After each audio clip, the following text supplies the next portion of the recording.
朝早第一個 call 通常打俾舊客。陳生，早晨。卡叔啊，我哋舊年傾過份危疾保，佢突然 cut 我線，咁證明佢仲記得我係邊個，好事嚟嘅，證明對方健康唔錯，反應快，咁即係仲有機會買到單。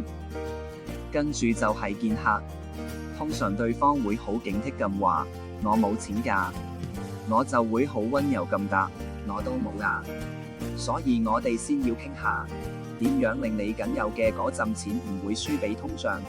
然後我會問一個哲學問題，你覺唔覺得人生最公平嘅就係人人都會病會老，同埋一定會覺得保險好貴？下晝係文書地獄，填表填到覺得自己好似個填色嘅AI，只係我填嘅唔係顏色，而係生老病死嘅形形色色。有時會諗，我張人壽單係我幫自己買，咁到我死嗰日，咪無人同我填款。